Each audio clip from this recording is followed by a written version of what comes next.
মাননীয় মুখ্যমন্ত্রী বিধানসভাতে আমার বক্তব্যের পরে যে বক্তব্য রেখেছেন, আমি অনুপ্রবেশের বিষয়টা ওই অল্প সময়ের মধ্যে উল্লেখ করেছিলাম বলে তিনি পরিষ্কার বলেছেন আমি জমি দেব না। এটা it's a violation of the court order, যেটা আশঙ্কা করেছিলেন কেন্দ্রীয় স্বরাষ্ট্রমন্ত্রী অমিত শাহজি ব্যারাকপুরের মিটিংয়ে, যে মমতা বন্দ্যোপাধ্যায় কোর্টের অর্ডারের পরেও জমি দেবে না। বিজেপির যে মুখ্যমন্ত্রী হবেন, বিজেপি যে সরকার আসবে, তারা ৪৫ দিনের মধ্যে সীমান্ত সিল করার ব্যবস্থা করবে। এটা তিনি আশঙ্কা করেই বলেছিলেন। তিনি সিনিয়র পলিটিশিয়ান, তিনি জানতেন যেটাই হবে।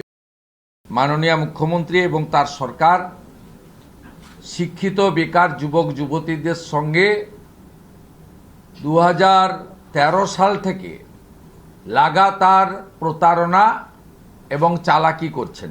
এমপ্লয়মেন্ট ব্যাংক তুলে দিয়ে ১৭ লক্ষ আবেদনকারীর যে আবেদন ছিল, সেই আবেদন কোথায় গেছে? কেজি দরে বিক্রি হয়েছে, না অন্য কিছু হয়েছে, না পুড়িয়ে ফেলেছেন, আমরা জানি না। এই ১৭ লক্ষ তালিকা আমাদের হাতে আছে। আমরা তাদের প্রত্যেকের সঙ্গে সম্পর্ক করব এবং তারা তাদের অভিজ্ঞতার কথা জনমানসে তুলে ধরবেন ক্রমান্বয়ে। এই সরকার কেবলমাত্র টাটাকে তাড়াননি, সরকারি চাকরি শিল্পায়নের মাধ্যমে বেসরকারি চাকরির অপমৃত্যু ঘটিয়েছেন, সেটা সবাই জেনে গেছে।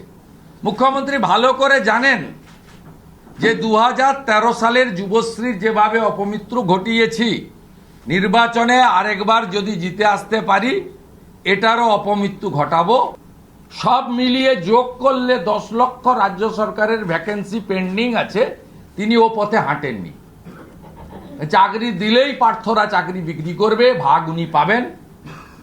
চাকরি দিলেই কালীঘাটের কাকু আসবে, কাকুর অনেক কথা বেরোবে। অর্থাৎ তিনি চাকরির পার্টটা কমপ্লিটলি ক্লোজ চ্যাপ্টার করে দিয়েছেন বেঙ্গলে।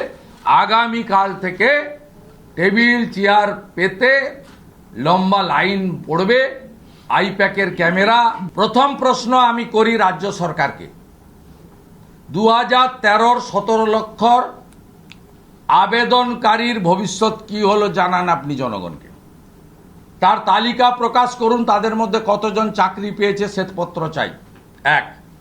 দ্বিতীয় হচ্ছে, আজকের দিনে আপনি কেন অনলাইন পোর্টালের মাধ্যমে আবেদন গ্রহণ করছেন না? আমার পাড়া আমার সমাধানে যে নাটক ড্রামাবাজি করেছেন আইপ্যাকের বুদ্ধিতে, চিটিংবাজ প্রতীক জৈন এবং তার কোম্পানি, যারা টেন্টেড হিসেবে অভিযুক্ত ইতিমধ্যে, তাদের ব্যবস্থাপনায় যে ড্রামাবাজি করেছেন, ঠিক আগামীকাল থেকে এই ড্রামাটা আপনি করতে চলেছেন বেকার যুবক যুবতীদের সঙ্গে। আমি পশ্চিমবাংলার বেকার যুবক যুবতীদের বলবো, যে যেখানে পারেন দলে দলে যান ফর্ম ফিল আপ করতে, এটাও ফিল আপ করে দিয়ে আসবেন, এটাও দিয়ে আসবেন। চাকরি চায় বাংলা।